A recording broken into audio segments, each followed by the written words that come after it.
Hola, hola, hola, muy pero muy buenas noches. Bienvenidos a esta nueva edición de Ya es tarde, aquí en nuestra casa, en Canal Uptown.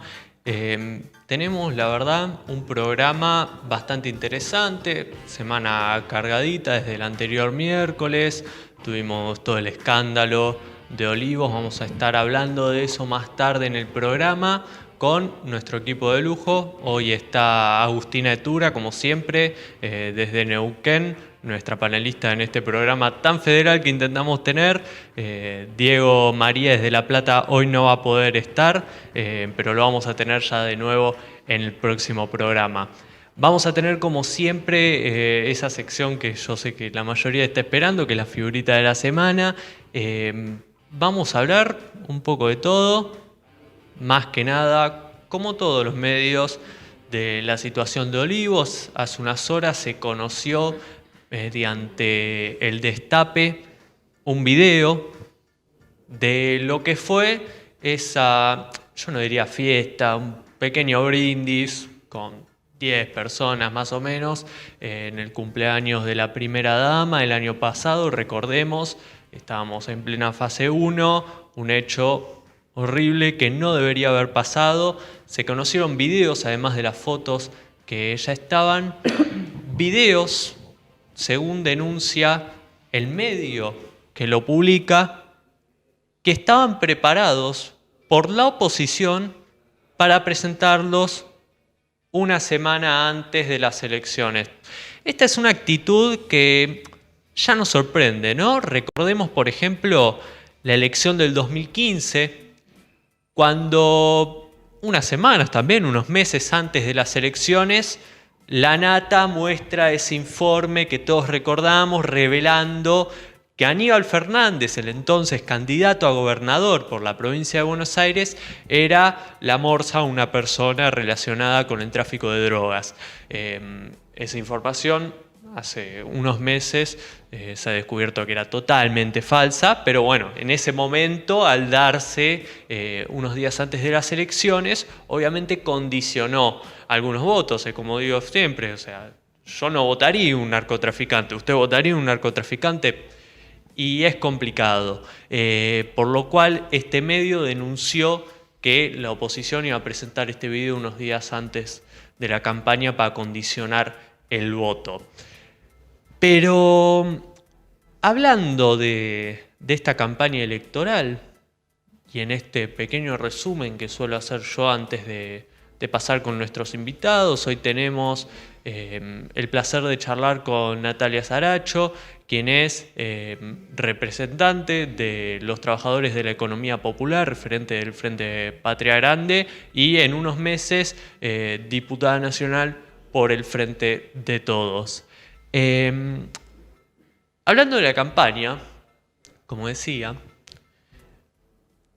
estos últimos días estuvimos viendo en los principales medios de comunicación hablar a ciertas personalidades que se postulan, que nos hacen preguntarnos a todos, ¿sigue sirviendo la política? Es algo dudoso que hay personas como yo, siendo un militante político, que lo tengo ya definido, como otras personas también, sea del partido político que sea, pero a esas personas que no están metidas, si se quiere, les sigue condicionando la aparición de estos personajes, como por ejemplo en la ciudad de Buenos Aires es candidato a legislador el payaso Manolito. La periodista, por ejemplo, Carolina Lozada, candidata a senadora nacional por la provincia de Santa Fe.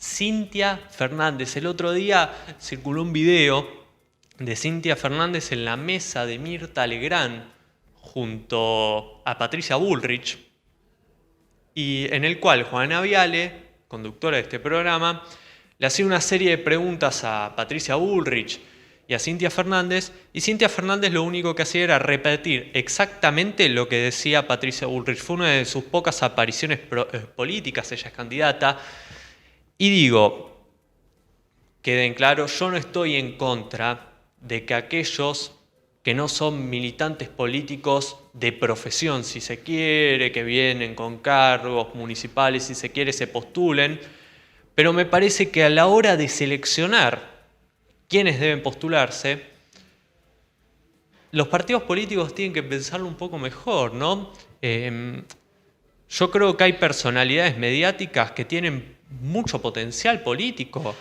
como por ejemplo alguien a quien todos subestiman, Sol Pérez, que es una periodista. Es una persona que cada vez que se ha cruzado con, por ejemplo, políticos que están en contra de sus pensamientos, como por ejemplo Javier Milei, los ha sacado a pasear. Pero ¿qué pasa? Todos la subestimamos por su pasado en los medios de comunicación. Me parece que esas son figuras del mundo del periodismo y de los medios de comunicación que podrían funcionar en la política. Pero me parece que si seguimos perdiendo el tiempo con estos personajes que lo único que hacen es pararse frente a un micrófono y hacer un show, le estamos faltando el respeto a la democracia. Los candidatos políticos deben ser aquellos quienes más representen al pueblo. La política es la mejor herramienta de representación social que tenemos actualmente. Y para eso tenemos a una persona hoy aquí sentada que representa a un sector social que es muy importante y que muy pocas veces es escuchado. Está aquí Natalia Saracho. ¿Cómo estás, Nati? Hola, buenas noches. ¿Cómo estás? Bueno, quería más que nada hablar con vos de lo que es la situación del sector laboral al cual vos representás y de más que nada con todo lo que son los candidatos actualmente, tanto del Frente de Todos como de Juntos por el Cambio, de todos los partidos políticos, cómo el sector laboral al cual vos representás se siente, se ve que los candidatos los representan, sienten que no. Mira, la situación de las barriadas, de los trabajadores y trabajadoras de la economía popular, la realidad es que está muy difícil. Nosotros venimos de la primera pandemia que fue el macrismo, se profundizó con el COVID. Entendíamos que en el 2019 era importante acompañar a Alberto y a Cristina para sacar al macrismo principalmente. Pero bueno, hoy entendemos que falta. Nosotros entendemos que es una prioridad la salud, que la tenemos que cuidar y bueno, ese va a ser un eje de campaña también, ¿no? Nosotros vamos a acompañar todo eso, pero la realidad es que cuando hablamos de más de un 42% de pobreza, nosotros los vemos reflejados en caras, en personas, cuando vemos al barrio, cuando vamos a los comedores comunitarios, cuando nos organizamos en los productivos, y esto tiene que ver con que no somos, no nos estamos tirando a la derecha con una discusión, crítica para romper, sino todo lo contrario. Desde el Frente Patria Grande decimos y aportamos desde ese lugar, diciendo lo que falta y aportando algo también, una mirada de realmente la barriada, ¿no? Por eso creo que es importante de nuestro lugar impulsar candidatos que representen eso, que representan lo que viven, lo que sienten, lo que trabajan, esto que vos decías recién, ¿no? Bueno, nos sentimos representados y la verdad que en estas listas, más allá de que hay un montón de compañeros, compañeras que tienen un recorrido, hoy cuando estamos hablando de más de un 42% de pobreza, estamos hablando que falta representaciones de los pobres, o sea, si realmente queremos transformar de abajo para arriba, justamente hay eso, hay que tener representación, hay que darle poder a los que no lo tienen para poder transformar, ¿no? Y tiene que ver justamente con esto. Nosotros venimos laburando de los movimientos sociales y de los que venimos organizándonos todos los días en la barriada, y creo que estamos en un proceso de maduración que entendimos que no alcanza hoy solamente con organizarnos y estar tirando piedra de este lado, sino que queremos ser parte, queremos justamente recuperar la palabra política para poder transformar y para que poder cambiar la vida de miles de compañeros, compañeras que la están pasando mal y que esas políticas públicas que tantos peleamos lleguen donde tienen que llegar.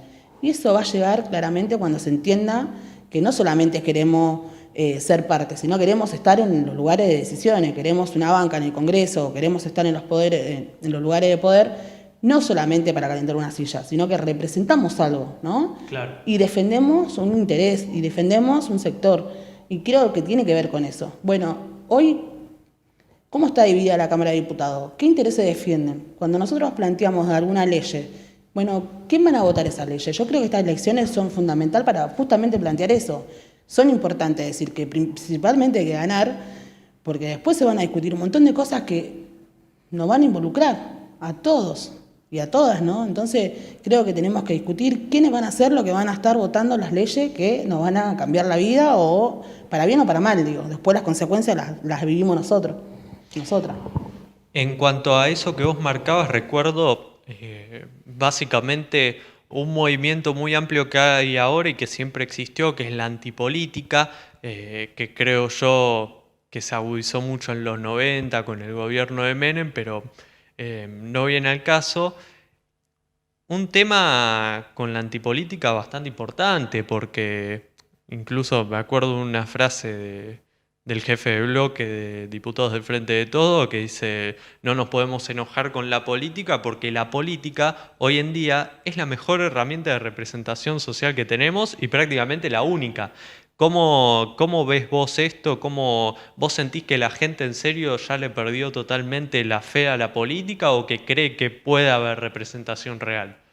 No, yo estoy convencida, por lo menos yo vengo de la militancia de Néstor, de Cristina, y creo que sí algo que hay que destacar, por lo menos a mí, que yo vengo de Villa Fiorito, un barrio, es que me volvió la gana me incentivó a creer en la política y a pensar que podemos transformar desde ahí, digo, ¿no? En una mirada donde realmente seamos parte. Pero la realidad es que todavía hay que romper un montón de cosas que están de la estructura de la política que está mal y que te deja fuera, ¿no? Que te excluye. Hoy lo decía Cristina, ¿no? En el acto de La Plata, donde pude ir, y ella era muy clara, decía, bueno, ¿para qué queremos los lugares? Nosotros tenemos que estar conscientes de que esos lugares, tenemos que estar conscientes de que nos van a perseguir, que nos van a ningunear, que nos van a maltratar. Bueno, nosotros estamos dispuestos a estar ahí defendiendo los intereses de las mayorías. O lo decía Máximo también, ¿no? Las consecuencias que tienen después de que te saquen en una tapa de un diario. Ellos tienen los medios de comunicación, ¿entendés? Entonces, bueno, nosotros tenemos que ser claros qué intereses defendemos y que vamos a ir a fondo, digo. Y ir a fondo es recuperar el contrato electoral del 2019, que era el contrato de empezar por los últimos. Nosotros aportamos desde ahí, diciendo lo que falta, impulsando la agenda de tierra, techo y trabajo, impulsando un salario universal, básico universal, que garantice que toda la gente tenga un mínimo ingreso, ¿no? No podemos vivir en un país donde tenemos tierra y la gente no tiene para vivir, donde tenemos alimento y la gente no tiene para comer. Digo, y eso pasa porque siempre discutimos lo mismo, discutimos la pobreza y no discutimos la riqueza, ¿no? Cómo se reparte la torta, quién se lleva o quiénes son los beneficiados, porque en esta crisis hubo beneficiados, ¿no? Sí.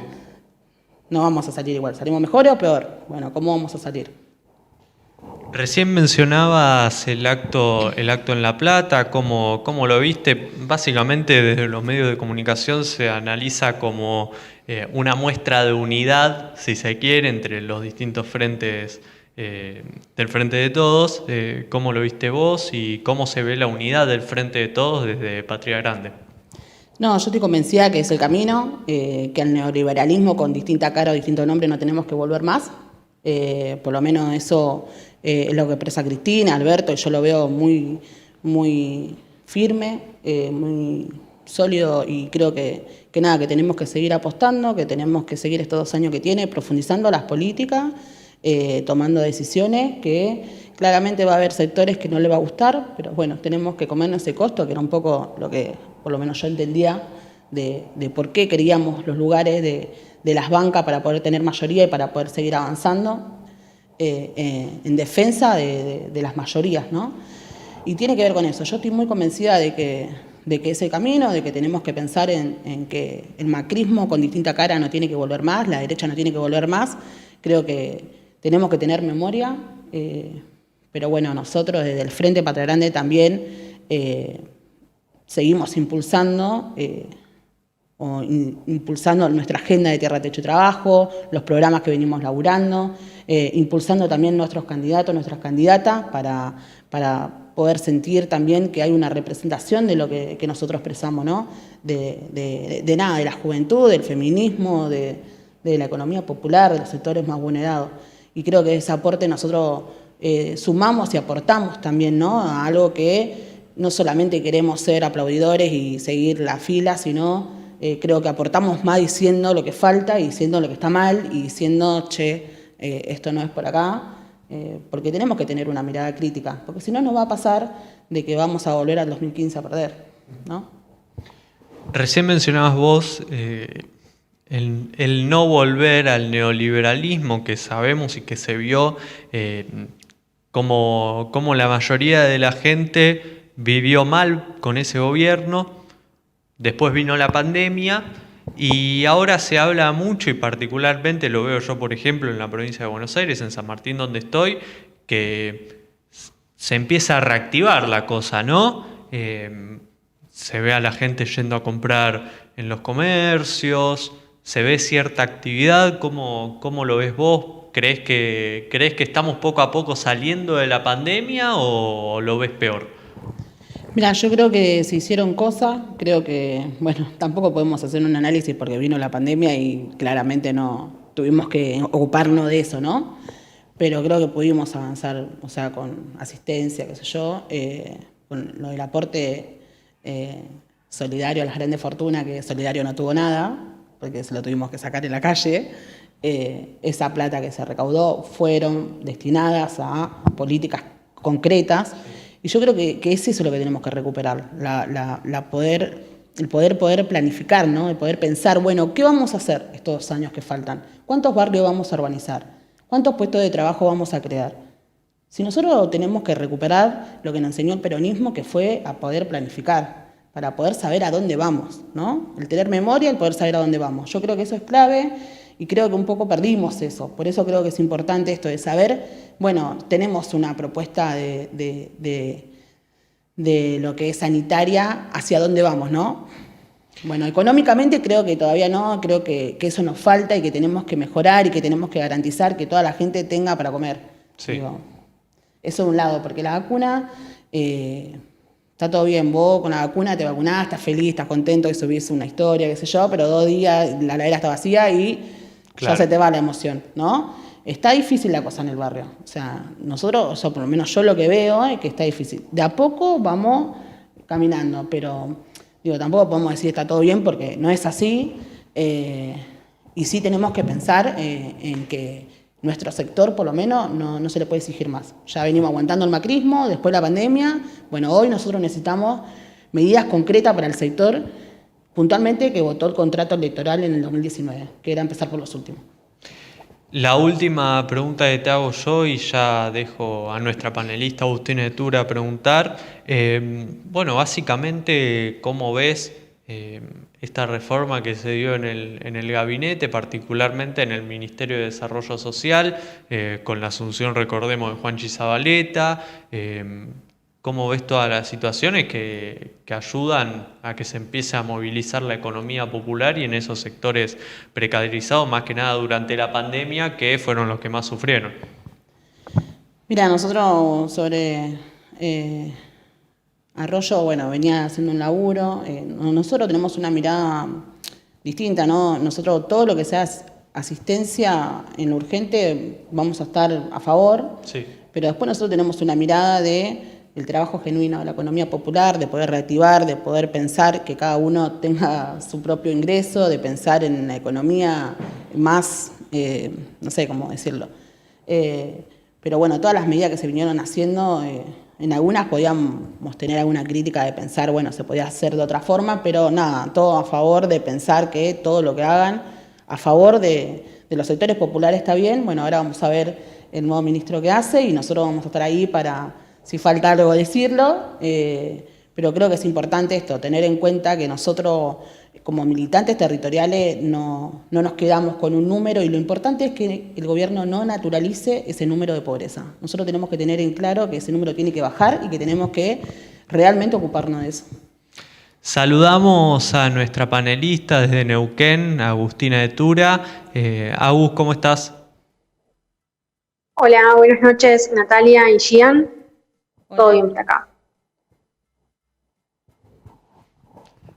Bueno, tu pregunta para Natalia. Sí, bueno, Nati, Primero, me gustó mucho esa reflexión perdón, Natalia, la confianza te digo a ti. Me gustó mucho la reflexión que hiciste de siempre que cualquier analista, cualquiera que analiza la política y la pobreza, toma como factor analizar la pobreza y no la riqueza, cuando en realidad son consecuentes una de la otra, y la gran brecha entre riqueza y pobreza se mide más por la acción o no acción de la riqueza, de quienes tienen la gran parte de la torta. Me pareció muy buena esa reflexión, así que la quería resaltar. Y bueno, mi pregunta hacia vos es, venían hablando con Gian de la creciente antipolítica, y vos también decías que en este contrato que firmamos todos quienes votamos en el 2019, en este contrato social, buscábamos construir una política desde como vos ves el sentido de la política en los barrios. ¿Hay mayor compromiso, menor compromiso? ¿Disminuyó el interés político durante la gestión de Macri o no? ¿Cómo ves esto? No, yo creo que por lo menos me tocó en los últimos tiempos estar recorriendo mucho, y la verdad hay esperanza. Yo creo que la gente de las barriadas son muy conscientes, son muy solidarias y son muy agradecidas también, ¿no? Hay mucha gente que está confundida y que también tiene que ver con los medios de comunicación, todo el tiempo replicando y mal informando, ¿no?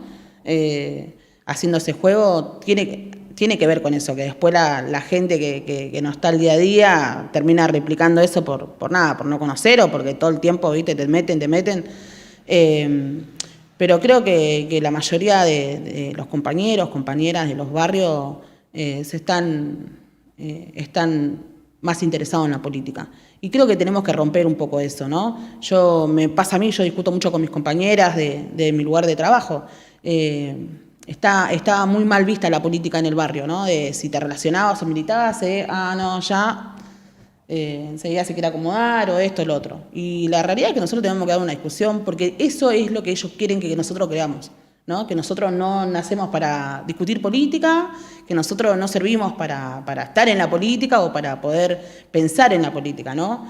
Y bueno, un poco la participación y un poco también la discusión entre mismo nuestro sector es pensar en eso, en decir, bueno, nosotros queremos estar en la política para poder transformar, para poder cambiar la vida de miles de compañeros o compañeras, y también tenemos que recuperar y defender, porque para mí yo estoy convencida que es una herramienta transformadora. Después depende de nosotras qué hacemos, ¿no? Pero tener en claro qué intereses defendés y saber que estás en un movimiento, en una organización, laburando y que no es un lugar individual, tiene que ver también con el lugar de donde vos te plantás, de donde te parás y de donde mirás también, ¿no? Si vos sabés que la pasaste mal, que no tenés una casa, que no tenés agua, que no tenés cloaca, que no tenés luz, que no tenés acceso a los derechos básicos, que el último gobierno de Macri te dejó sin Ministerio de Salud. Yo la verdad que esas discusiones las damos todos los días en el barrio. Decidí que no está el macrismo administrando esta pandemia, porque si no, no sé qué hubiese pasado. Entonces digo, esas cosas hay que decirlas, porque si no naturalizamos y creemos que todo está bien, y hay que reconocer que hoy tenemos un Ministerio de Salud y que se hizo un montón de cosas, que se trabajó día y noche para que todos y todas nos podamos vacunar. Entonces, esas cosas se tienen que decir, como se tiene que decir lo que falta, pero también se tiene que decir lo que se hizo. Y creo que este gobierno lo que tuvo de bueno, y que hay que decirlo, fue en tener prioridad en la vida y no en los negocios y no en nada, en la presión que tuvo con la economía, ¿no? De no querer cerrar, el de no querer parar. La última pregunta que te hago, y bueno, agradecerte por haber venido. Vos en unos meses vas a estar representándonos a los vecinos de la provincia de Buenos Aires en la Cámara de Diputados. ¿Cómo ves la actualidad de la Cámara? ¿Qué traerías de nuevo? ¿Qué debate llevarías a la Cámara de Diputados? Si todo sale bien, esperemos de estar y de poder aportar de nuestro lugar la experiencia que venimos trabajando, pero es importante también decir que del lugar que nos toque estar, nosotros queremos hablar de todo, no solamente de la pobreza y de la economía popular, ni de lo que tiene que ver relacionado al barrio o justamente a lo que es ambientalismo, que yo vengo de la rama cartonera, ¿no? Sino que queremos discutir todo, queremos discutir cómo se va a hacer negociar la deuda, el fondo, queremos discutir todas las leyes que tengan que ver que nos va a implicar a nosotros, digo, porque cuando hay una crisis ambiental, económica, sanitaria, los más afectados son los sectores populares. Entonces creo que no nos tenemos que encerrar en una representación, sino tenemos que discutir todo, como ellos discuten todo, ¿no? Entonces tenemos que aportar de ese lugar, seguir trabajando, profundizando lo que tiene que ver con la agenda de nuestro sector, como la ley de envase que hoy lo decía Máximo, para nosotros es muy importante eso, sí, que tiene que ver justamente con esto, con empezar a tocar intereses a los que explotan los bienes comunes, a los que se llevan toda la plata y que no tienen ninguna consecuencia y no se hacen cargo de nada. Entonces creo que eso es una buena ley para laburarla en conjunto, que creo que es importante. Bueno, después está la ley de gente en situación de calle, bueno, así infinidades. Creo que hay una deuda histórica con nuestro sector que falta un montón y que hay un montón de trabajo para hacer. O sea, que ojalá que podamos estar a la altura y que podamos aportar de nuestro lugar, pero claramente representando un sector y teniendo en claro qué intereses defendemos. Natalia, muchas gracias por haber venido. Muchas gracias a ustedes. Ella fue Natalia Saracho, representante de los trabajadores y trabajadoras de la economía popular. Ahora vamos a ir un pequeño corte, después vamos a estar debatiendo con Agustina toda la actualidad política, la foto de Olivos, los videos que salieron, la lista del Frente de Todos, etcétera, etcétera, etcétera. Vamos a revelar la figurita de la semana y bueno, vamos a escuchar básicamente la explicación de Agustina, especialista en relaciones internacionales, de lo que está pasando en Afganistán, esa situación que a todos nos preocupa, si bien a mí como argentino me preocupa más la situación de mis vecinos y de mis vecinas, pero también es importante y también lo vamos a traer aquí en Ya es tarde. Ya volvemos.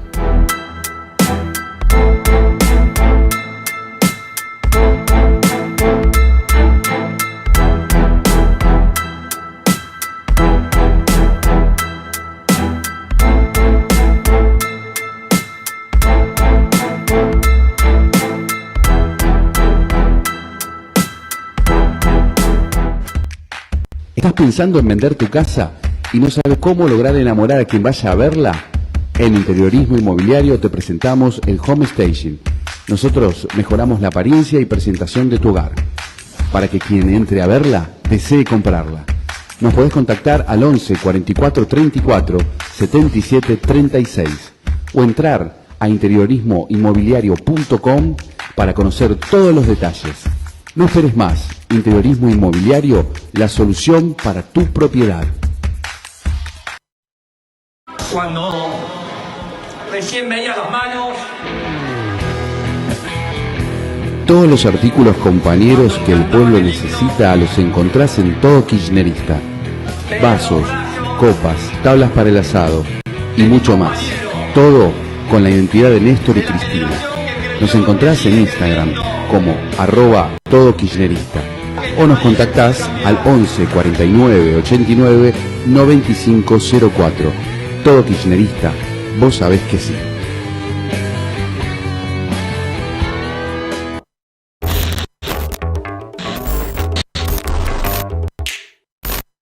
Primer testimonio, documento histórico, la foto de este Opa de mi viejo, agosto del 73, que sale en el gráfico, viendo a Maradona. Maradona, 12 años, jugando en Malvinas, muy poca gente, aparte de todos los que están ahí, conocidos, está mi viejo, Horacio Andreoli, la gente argentina ya sabía de Maradona cuando Diego tenía esa edad. Y bueno, ahí estoy Opa de mi viejo, en un partido con Huracán.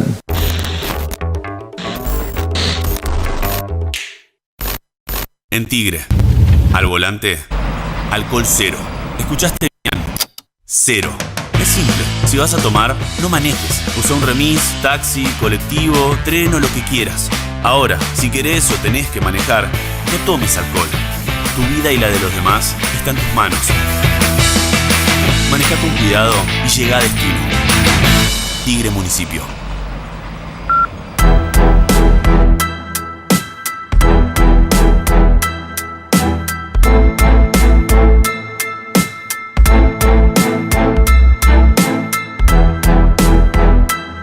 Bueno, ya estamos de vuelta en esta nueva edición de Ya es tarde, en todos los miércoles de 21 a 22 horas en Canal Uptown.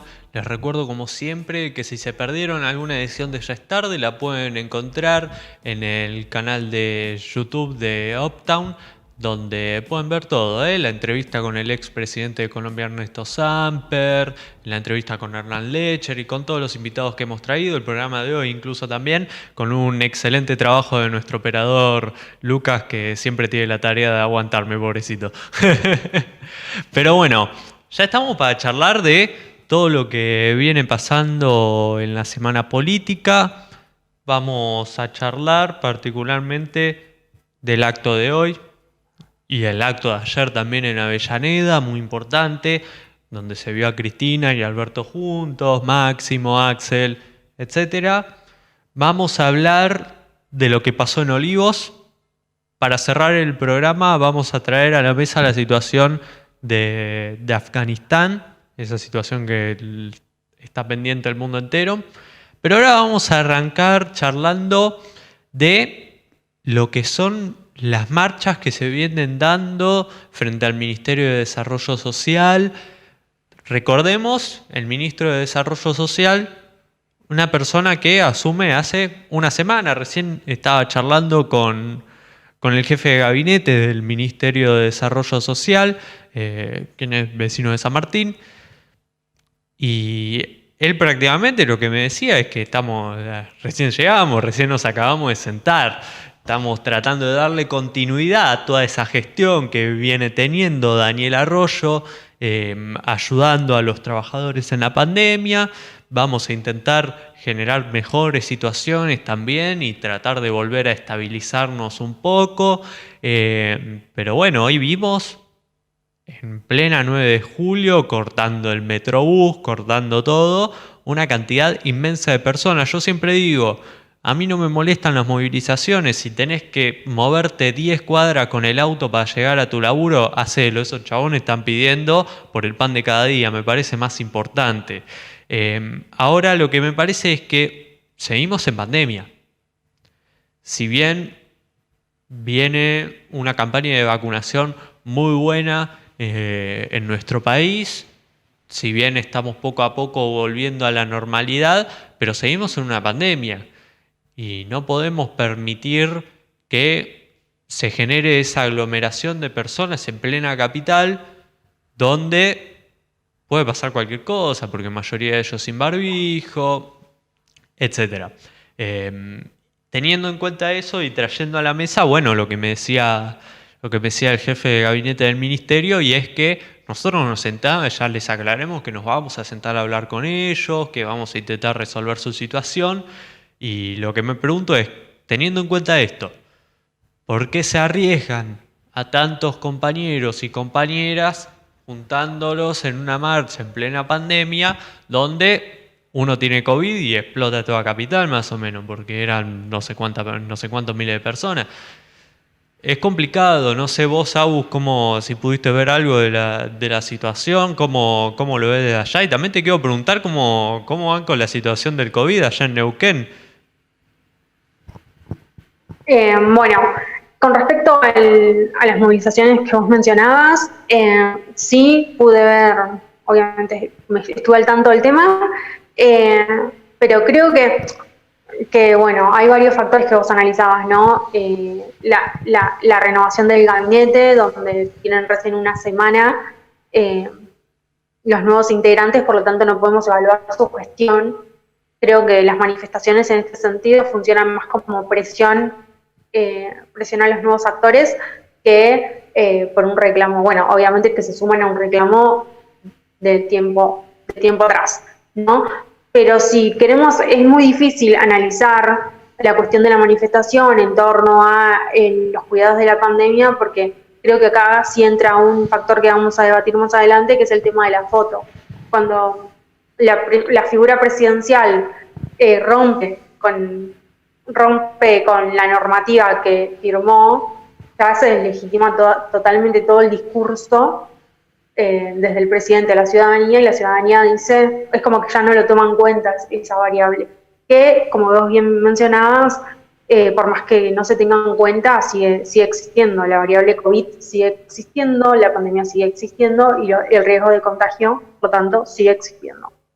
Bueno, y con respecto a la pandemia acá en Neuquén, tuvimos meses muy duros, porque los hospitales y las clínicas estaban llenas al 99%, totalmente cubiertas, y llegó un punto en donde se tenía que decidir a quién entubar y a quién no, sobre todo antes de la gran llegada de ola de vacunas.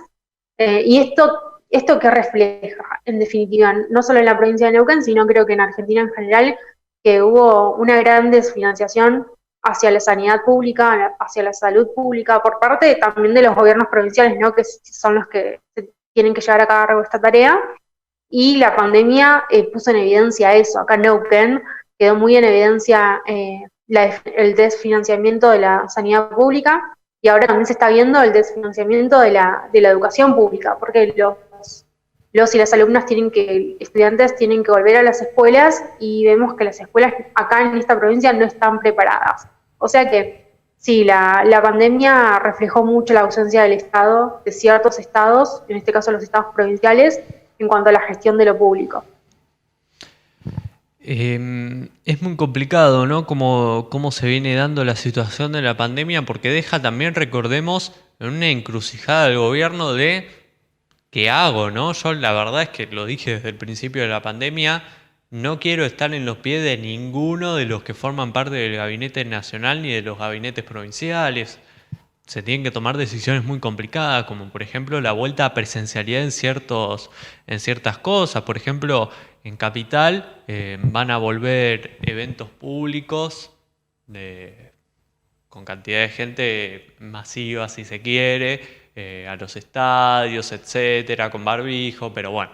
Y son decisiones complicadas que nadie creo yo quiere tomar, al menos que, bueno, te lleves un centavito de los eventos que habilitás, como se dice que está pasando acá en Capital.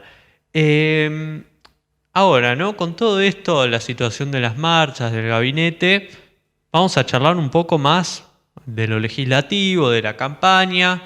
Se vieron estos días 2 actos muy importantes. Yo tuve la suerte de estar en el de Avellaneda y ver cómo se dio todas esas situaciones de unidad. La foto particularmente, por ejemplo, de Cristina con los candidatos, Alberto, etc. Y la realidad es que después de la situación que se vivió en la otra semana, para quien no lo pudo visualizar, el Frente de Todos, el PJ, perdón, las redes del PJ suben una foto agradeciendo por las PASO, por el aniversario de las PASO del 2019, y en la foto no se ve ni etiquetan a Cristina, que fue, bueno, la artífice de todo, del Frente de Todos, y de que volviera al gobierno el kirchnerismo, el peronismo, perdón, en el 2019. Ahí la Cámpora, desde sus redes sociales, también incita a, bueno, se olvidaron de Cristina en las fotos. Después Cristina, en un acto en Loma de Zamora, agarra y nombra esa situación, dice, muy bien la Cámpora, no nos olvidemos de que estuvimos todos, pues si nos olvidamos, bueno, ya sabemos lo que pasa. Después de todo ese hecho, y después de que ciertos sectores de la coalición de gobierno cuestionaran la figura de Alberto Fernández por los hechos en Olivos, yo debo admitir que soy una persona que es muy crítica de lo que pasó en Olivos. Es grave, porque en plena pandemia, julio del 2020, que haya pasado un hecho de tal magnitud, es grave. Después en un rato vamos a estar hablando de eso, pero bueno, mi visión de lo que fue el acto es que es una gran forma de demostrar unidad después de todas esas críticas de los distintos sectores del gobierno, ¿no? Desde el kirchnerismo hasta el albertismo y etcétera, que las balas iban y venían. Mostrar esa unidad fue algo necesario. No sé si vos, Agus, viste algo más en el acto, querés resaltar alguno de estos 2 actos donde se mostró a Cristina y a Alberto juntos. Sí, yo también vi lo mismo, esta demostración de unidad, que también entre líneas está diciendo seguimos apostando a la misma estrategia de 2019, y me parece perfecta. Y hay algo que resalta mucho Cristina en sus discursos últimamente, y es el de, muchachos, esta es la última oportunidad que tenemos. Es o apostamos todo para construir desde la unidad, o nos comen los demás con estos discursos antipolítica y los discursos del odio que cada vez están creciendo más. Esto Cristina lo está señalando mucho y hay que ponerle mucha atención también a esto, ¿no? Porque últimamente la política están intentando embarrar tanto el debate político con situaciones banales, en donde lo que se busca es la eliminación del otro. Bueno, yo siempre lo vengo diciendo en este programa, no quiero ser repetitiva, pero bueno, los discursos del odio buscan eso, ¿no? No reconocer en el otro un opositor político, sino un enemigo a eliminar. Cristina lo está resaltando mucho en sus discursos, alertando sobre este tema, pero también diciendo para adentro, o seguimos construyendo en esta unidad, que un día se muestran unidos y al otro día pasa lo de la foto del PJ y estos mareos o algunas internas que salen a la luz que no deberían salir a la luz. Creo que Cristina también está poniendo el foco en eso y como conductora del movimiento lo pone, y como líder política lo pone en reflejo y dice, bueno, o apostamos a esto y seguimos construyendo a partir de acá o nos ganan los otros. Me parece muy interesante. Es verdad que es muy interesante también siempre que se resalta la palabra de Cristina por sobre la de cualquiera. O sea, Alberto se lo escucha seguido, es el presidente de la República, es el presidente del PJ, pero cuando habla Cristina es algo muy curioso, ¿no? Porque durante todo el gobierno de Cristina existían todas las quejas de cadena nacional, qué sé yo, habla todos los días, insoportable, pero ahora habla Cristina, vos prendés la tele, empezás a pasar los canales, está en todos los canales. Y eso no es cadena nacional, es elección de los propios canales que esté Cristina todo el día. Es un dato bastante curioso. Y bastante curioso también es revelar la figurita de la semana, ese evento que estamos todos esperando.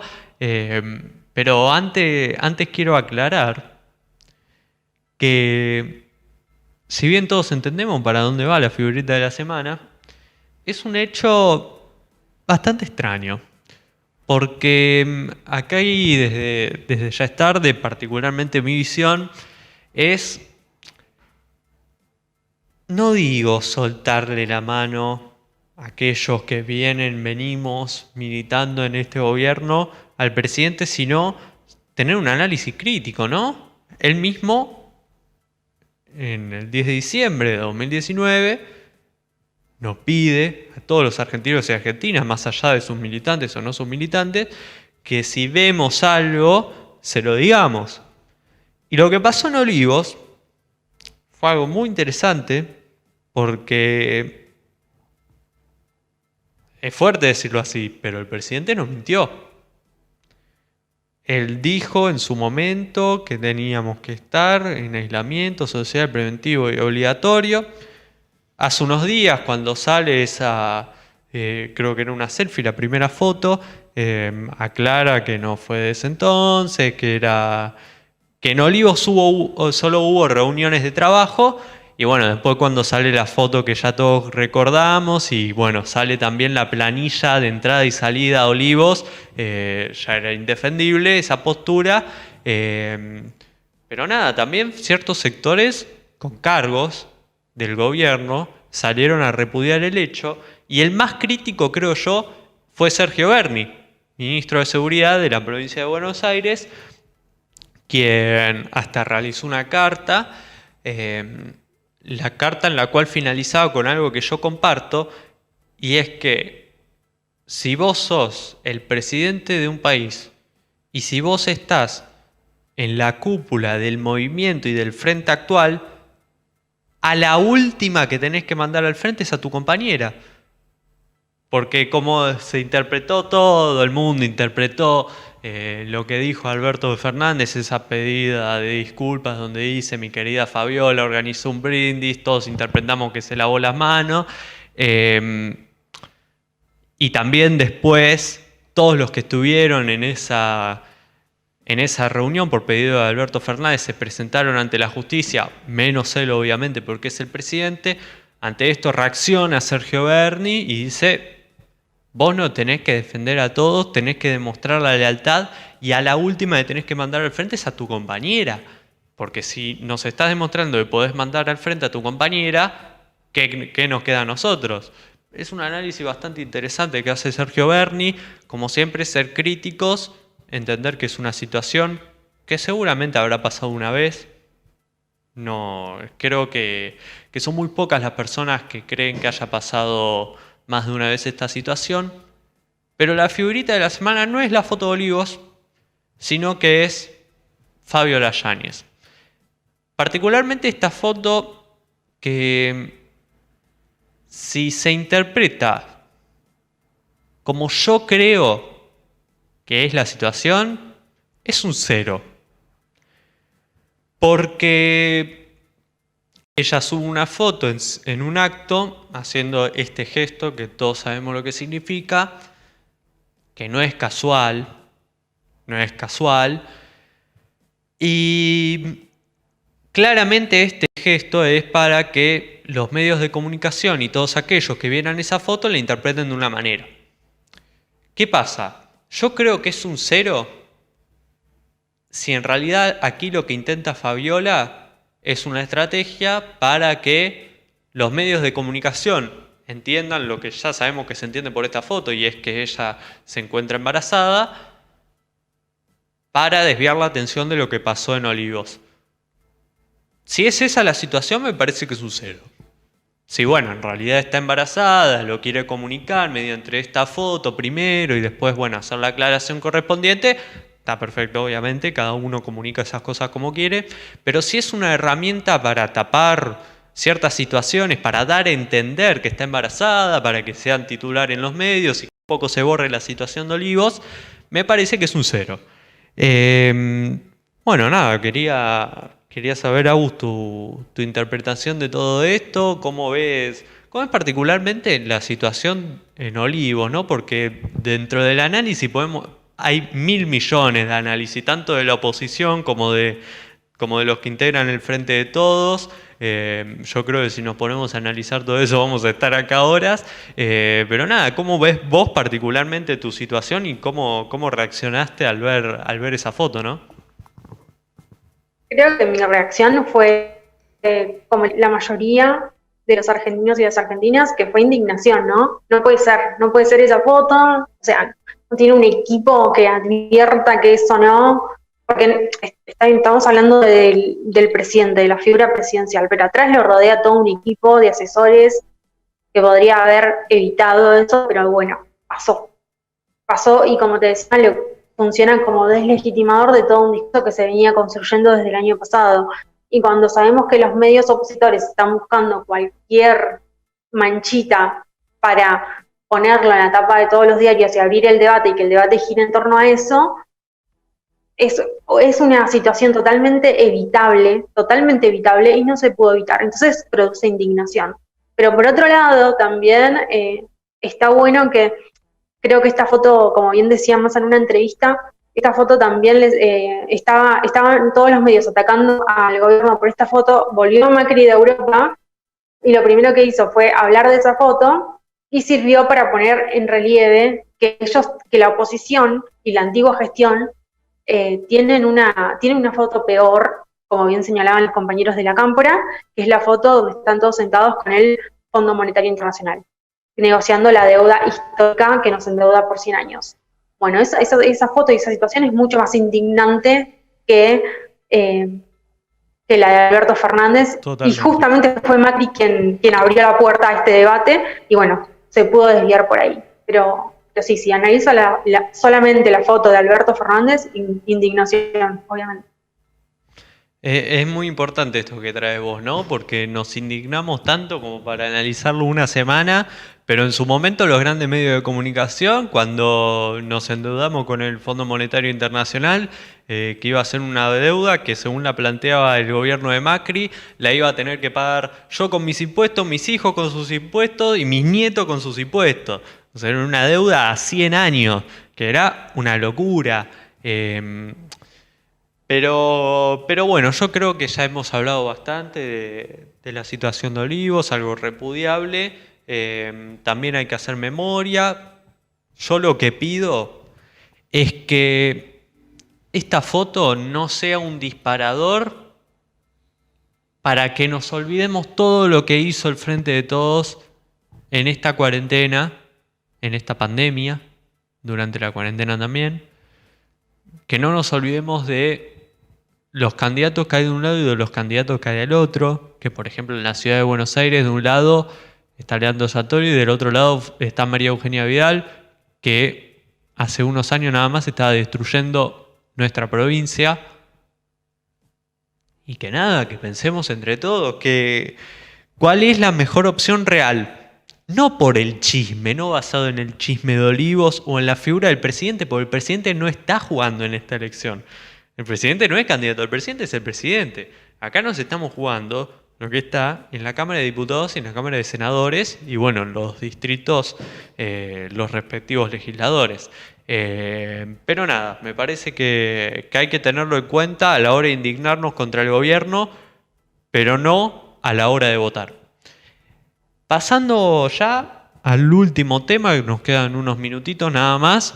En este tema, sinceramente, yo voy a hacer mucho silencio porque no estoy muy enterado de la situación y yo siempre que no sé de algo no opino, porque como aquellos referentes políticos de cierto frente electoral que opinan de temas que no les competen, pueden entorpecer la discusión de esos temas, por lo cual yo de este tema particularmente prefiero no opinar y prefiero preguntarle a Agus, quien es la que analiza la situación internacional, preguntarte por lo que está pasando en Afganistán, cortito, nos quedan 2 minutitos para charlar de eso. Bueno, nada, tu visión de lo que está pasando, que básicamente así a lo más simple que se te venga, explicarnos un poquito qué está pasando allí, en qué le repercute lo que está pasando allí al resto del mundo. Pero bueno, todo tuyo. Lo que está sucediendo en Afganistán, primero hay que tener en cuenta que este conflicto viene de hace siglos, por lo tanto, y compete a la región de Medio Oriente, por lo tanto, desde Occidente es muy difícil entender por completo un tema de tal complejidad. Sin embargo, voy a hacer un recorte muy sintetizado de los últimos 20 años, desde el 2001 al 2021, estamos hablando de este periodo, fue la guerra más larga de Estados Unidos y fue justamente en Afganistán. Estados Unidos en 2001 comenzó una intervención militar con el apoyo de organismos internacionales como la OTAN y la ONU, cuya misión militar era acabar con el Talibán y con Al-Qaeda, el grupo terrorista responsable de los atentados de 2001 de las Torres Gemelas en Estados Unidos, y el objetivo era darle seguridad a Afganistán y reconstruir la fuerza militar afgana, ¿no? Ese era el objetivo de la misión militar que duró hasta este año, 2021. Sin embargo, fue un proyecto del intervencionismo liberal fallido, multilateralmente, porque si bien Estados Unidos lideraba la misión, tenía como cómplices a la OTAN, a la Unión Europea, miembros de la OTAN, y a países de la ONU que apoyaron esta intervención. Bueno, resulta que esta misión, donde se invirtieron billones de dólares, o sea, miles de millones de dólares en recursos militares para reforzar el régimen militar, las fuerzas militares afganas, falló totalmente y con la llegada de Trump al poder en Estados Unidos, Trump veía que muchos recursos de la política exterior iban destinados a esta guerra que no tenía fin y que no tenía objetivo, entonces Trump dijo, basta, tenemos que terminar con esto. Lo que pasó con Trump es que él, en vez de mediar un diálogo entre el gobierno de Afganistán y el grupo talibán, lo que hizo fue generar un diálogo entre Trump, o sea, la política exterior, los líderes de la política exterior norteamericana, con el grupo talibán, dejando atrás al gobierno talibán, y acordaron una supuesta retirada de Estados Unidos, pero los talibán dijeron, ok, vamos a respetar, ustedes se retiran, nosotros vamos a respetar al gobierno afgano. cosa que Trump dijo, ok, genial. En 2018 fue este diálogo, en 2020 anuncia la retirada y los talibanes empezaron a conquistar zonas de Afganistán. Biden anuncia en abril que efectivamente Estados Unidos se va a retirar de la zona, dado por terminada esta guerra, que duró 20 años, y los talibán vieron la oportunidad para seguir conquistando territorios hasta llegar a la capital, Kabul, como pasó la semana pasada, y en estos días, y directamente hacerse con el poder, al tomar la capital, hacerse con el poder y con el gobierno de Afganistán, instalando también su proyecto para la región, que es un proyecto islamita, donde el islamismo es la bandera, y sabemos que es un movimiento, el islamismo es un movimiento político, lo voy a leer para no equivocarme, que pretende adoptar los principios del Islam a todos los ámbitos de la vida pública. Obviamente, en nuestra visión de la vida occidental y liberal, esto nos parece horrendo y no lo terminamos de comprender. Bueno, el régimen talibán el movimiento talibán en sí es un movimiento bastante complicado porque atenta con los derechos humanos y los derechos, obviamente, como bien digo, que tenemos como bandera en Occidente, y hoy se hicieron con el poder, o sea, estos días se hicieron con el poder de Afganistán, y por eso vemos que muchas embajadas retiran a sus diplomáticos, mucha gente está tratando de huir antes de que los talibanes efectivamente tomen el poder, y vemos como este exilio de Afganistán, que en definitiva, si lo vemos desde Occidente, lo que notamos es una gran derrota para Estados Unidos y para su política exterior en Medio Oriente. ¿Cómo va a seguir esto? Y lo vamos a ver con el correr de los días. Pero por ahora podemos decir esto. Fue una misión fallida de Estados Unidos y sus cómplices, ¿no? Agus, como siempre, clarísima. Vamos a extrañar la palabra de Agus, que va a estar por un tiempo enfocada en otros temas y no nos va a estar pudiendo acompañar en el programa durante el próximo mes. Pero bueno, esperamos, por supuesto, que vengas y que no hagas la gran Messi, y a ver si nos dejas a irte, no sé, en Canal 13. Pero bueno. Así damos por finalizado esta edición de Ya es tarde. La semana que viene vamos a volver con un nuevo invitado o invitada. Eso se lo enteran en el Instagram de Ya es tarde, @yaestardeok. Yo soy Gian Cámpora, me pueden seguir también en Instagram como @cámporagian. Como siempre, gracias a ustedes por estar del otro lado, gracias a Lucas, nuestro operador, gracias a Agustina y bueno, gracias también a Diego, que hoy no estuvo, pero lo vamos a tener la semana que viene. Chau, chau.